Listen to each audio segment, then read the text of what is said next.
Hello, welcome to my channel, Diane's Sewing Room.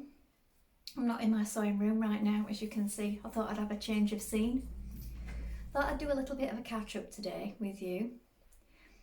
A few things, sort of a day in my life, but only a few things, not a full day. So what I've been up to today, first thing this morning before I even got dressed, I set a video uploading, so that's something that I do, sew-alongs. And they're not all for here, so that's why I don't share everything that I make. So that takes quite a long time, and this will, I think we've got a really low upload speed here, or our service here is really bad, because some days it can just take forever. So what I generally do is, if I've got something edited the day before or the evening before, then the next morning what I will do is I will get up straight away, set everything rolling, and off it goes. So that can take a good few hours. So while that's getting on with that, then I go and have my breakfast and get ready. So then today I've been finishing off a dress, and again it's not for me, so I can't share everything that I make, unfortunately, but I've done that along with a couple of jumpsuit alterations, and also been making another bag for my shop. Now, I've not decided what I'm going to do about the Etsy shop just yet, because it's a big commitment, isn't it? Getting your own sort of online platform for selling things like that, and then if you don't sell very many, it's a monthly outgoing. But then you have a monthly outgoing every month anyway with the Etsy. I know it's only a small amount, but it's very disheartening when you don't sell anything or much, to have to keep paying fees, and then the big fees they plonk on top. So I will keep looking into that, but yeah, my dog. But at the moment I think I'm just going to put this next one on there, see how I go, like I said before, till up to Christmas, and then maybe have a rethink after Christmas. So I'll just have a sip of my tea. So I'm having a Christmas tea. I've been telling everybody it's too early to be thinking about Christmas, and then this is not sponsored, I'm just showing it you. I have these, what I got myself last year, Christmas tea bags, and they're really nice, and I had some left. I don't think they'll last very long now though, because my son spotted them last night and he's had one. So I think he's going to be drinking those along with me now. So yes, so I've been making another bag, and I'll show you a little bit of that. I'm doing some bag making at the moment. So this is the one that I'm currently working on. So I've repeated the design on both sides, sort of autumn colours, and inside it is, it's not all stitched yet, purple satin with sort of gingham around the top, and I'm currently making the slider strap. That's my dog joining in.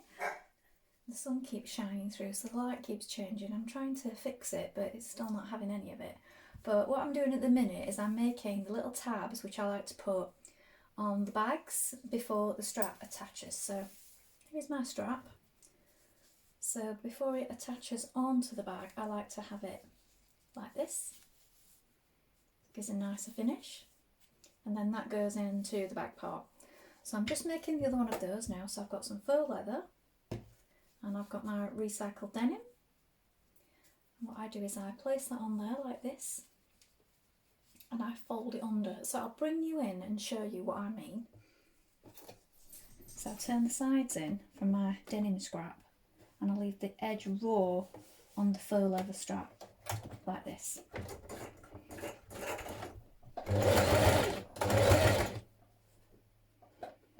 So I will add a link to my Etsy shop below. I am trying to think of an alternative at the moment. I've not yet come up with anything. Didn't really want to go down the route of paying a monthly subscription for my own shop type of thing, but then again, that's how you get around having to pay all the Etsy fees all the time, I suppose. I suppose it's taking the plunge, isn't it? So down one side like that, and then turn it in on the other. Now sometimes I need to trim this a bit narrower. I like to check with the other one and see, make sure that I've got them both the same size. And now I have to photograph the images of the bag, and and write the description and upload it and do that. So that's something I have to do. I've been out for my little lunchtime walk, so I've had my lunch and I've taken my 3 dogs out for a walk. And now I'm ready for the next job, which is I'm going to start cutting out the Burda pattern for my husband's hoodie. Now I've washed all the sweatshirting. This was a long process because we've had a few days of rain here in the UK and trying not to use our dryers and everything, just using the airers or the washing line. Got it all hung out ready, and then it started to rain almost immediately. As soon as I'd hung it out, we were having a bit of a dry spell, so I quickly ran outside, hung it out. It had gone dry, it was quite windy. I thought, great, I'll get this dried. Straight away it started raining, so I went outside and it had gone. So I'm looking around and it was right up the garden, so the biggest piece had blown, and I put plenty of pegs in, blown right up the garden. So that's had to come back in, that's been rewashed, and it has dried now. So it's been on the air and it has dried, and now I'm going to cut out pieces. So before I do that, I've been having another little look in this magazine, thinking there might be quite a few other things that I'd like to make out of this one. And what I would like to do is go through all my Burdas and make sure that when I do any refashions or anything, I make the most out of them. So I'm just going to quickly show you the line drawings from this. This is the same one that I'm making the hoodie out of. And these are the line drawings for this one. So I have spotted something else I'd like to make out of this magazine, and it's this jacket. And it's in this really smart check here, which I think looks great, but I don't have any. And I'm not intending on buying new fabrics at the moment when I've got lots of things that need either sort of using up or upcycling. So I may do this as sort of like a colour blocked jacket, or use up some scraps. So I may be having a go at that. Let me know what you think about that. So a few other things. I do like to read quite a lot, and I've been to the library this week, got myself some more books because I'd finished everything that I was reading. If you've got any recommendations, please let me know below. I do like historical fiction, usually with an element of fact. I also like sci-fi, I like thrillers.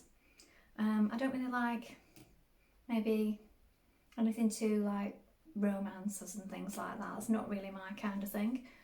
If it's got something in it as part of the story, great, but if it's just that, I tend to get a bit bored.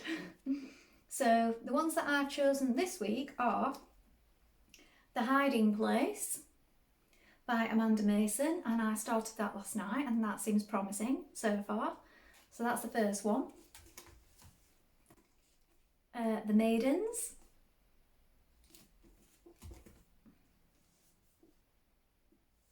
Haven. Now I'm particularly excited about this one because this was with the new books, and it's by Emma Donoghue.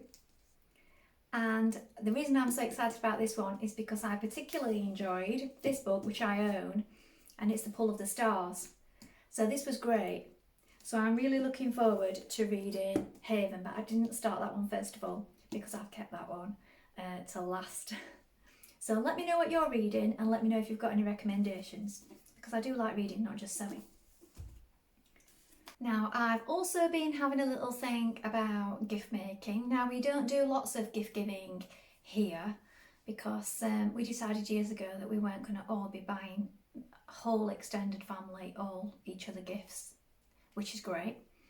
So it was decided by another family member and we all just carried it on. So I buy for my children and that is about it. So my own children and everybody sort of did the same. The rest of us, we just exchange cards. And if people don't even want to do that, I think that's fine these days because there's so much waste, isn't there? But I think it's always nice to get something handmade. And I do have a few friends who still do the gift giving thing with their families and so on. So I have a few people that I exchange gifts with because obviously that's what they do. And so what I'm going to be doing is I make a few gifts, and I also like to make things that to help to show other people. So if there's anything that you'd like to see made, if you have any ideas or if there's something you're not sure of and you want me to do a little sew along on that, please let me know in the comments below. I have thought I might do a little sew along on a small purse or pouch, something like that. I know there's lots already out there, but if you'd like to see me do one, please let me know. I also make the brooches and the handbags, as you know, and for gifts in the past I've made some clothes and some scarves and things like that. So I think it's nice if you can add in something personal along with maybe a few bought items that you might have given. I think people do like to get something that people have put some thought into, although not everybody feels this way, so maybe it's best to check before you give anything like that. But let me know what you're up to, and also if there's anything in particular you'd like to see me demonstrate for you. So now I'm going to show you how I trace off the pieces for the Burda pattern for the hoodie today. Now I've got things here ready, and I would say as soon as you get your pattern pieces out of your Burda magazine, if you're using it, get yourself a sleeve of some sort or a folder and stick a sticker on it with the name of the magazine and the date, because you can guarantee as soon as you get that out and start cutting it up, you're going to put it down somewhere when you're tidying up and you're going to forget which magazine it goes with. So I always do this, and then when I've cut my pieces out or the bits that are left, I put them in here and I keep them with the magazine. So just something to think about. So here you have in your book, in your Burda magazine, it tells you where to look on this piece. I know people are put off by these pieces because of all these lines on it. So here in your magazine, for this particular sweatshirt, it says red pattern line. So you know you're looking for a red line. It's on sheet D. So you need to find sheet D first of all. So this one here, look, is sheet A. So we know it's not going to be on that one. So we're looking for sheet D, red pattern lines, and they're pattern pieces 1 to 6. So we're going to find those now, and then what you do is get a marker, or I do, you want to get a marker pen and go over them so they stand out even further. So here's my sheet D, and we're looking for our red pattern lines 1 to 6. Now if you look at the top, you've got your numbers all the way across the top here, and I've got myself an even bolder red pen with a thick nib on it. So here we've got piece number 1. So if you come down here, you'll be able to find this piece number 1. So here, I don't know if you can see there, come off the screen, is the number 1 and the red line. So I'm going to go around this bit now so that it stands out better. Now you also want to make sure you've got the right size. So there's different sizing on here as well, so you need to check your code for that. So I'm going for the smaller one, so that's this one. And I'm just going over it so it stands out a bit better. Because otherwise when you come to look for it again to cut it out, it just disappears again.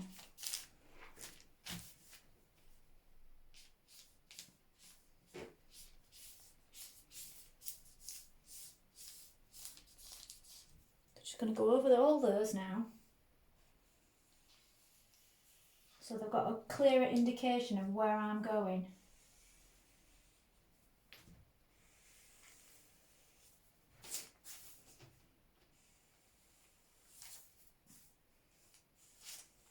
And you've also got your little numbers here and there, so you want to mark those on as well. I've gone too far there, look, I want to be here.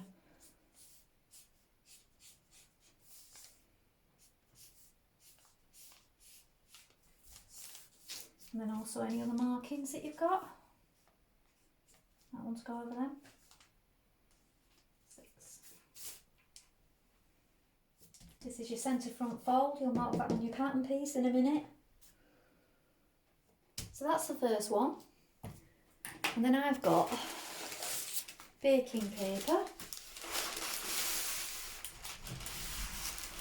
which I'm going to be putting over mine like that. Now I just use this because it's cheapest. Let's turn it over.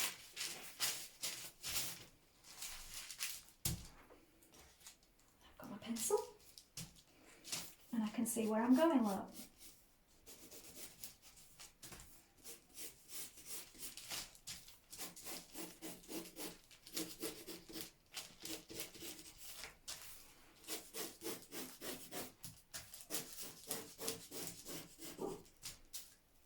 Marvin. It's an ambulance going past, so the dog's going to start barking any minute.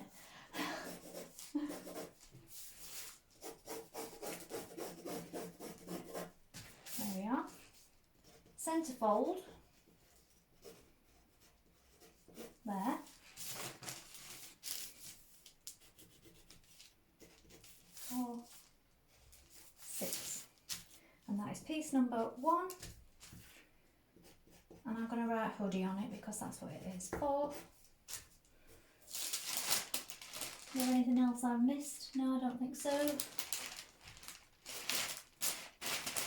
And then that's ready to cut out. And then you just repeat that with all your pattern pieces.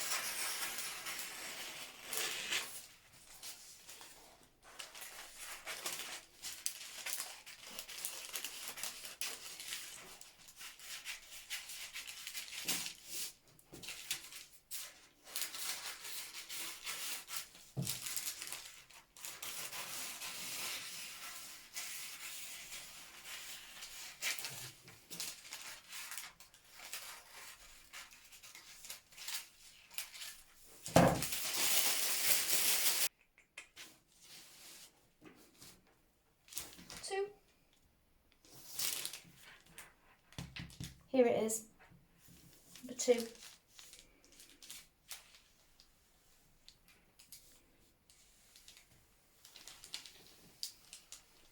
Oops, wonky line.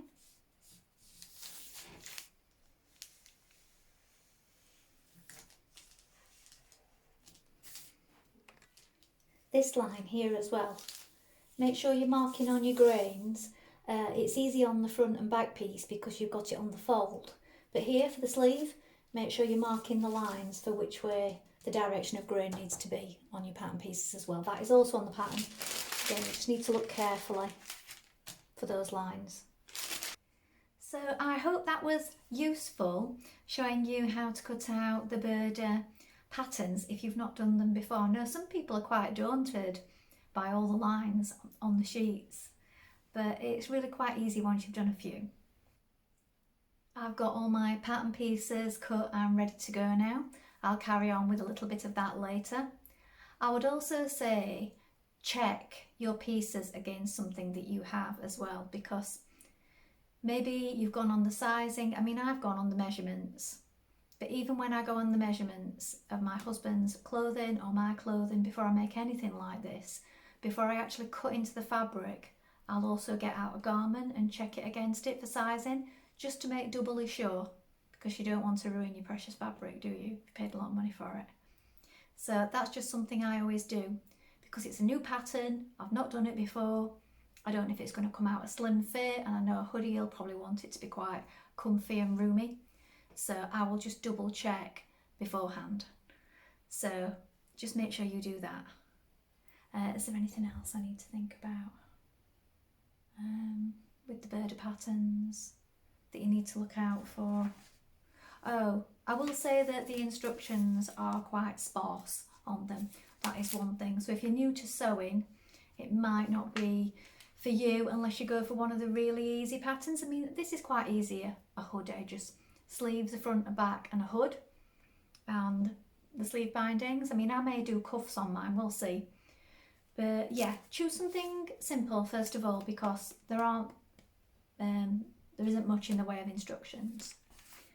So I will be back soon and I'll show you the process of stitching it all together. I hope that's been useful today. Please like and subscribe if you enjoyed this, and I will be back soon. Bye for now.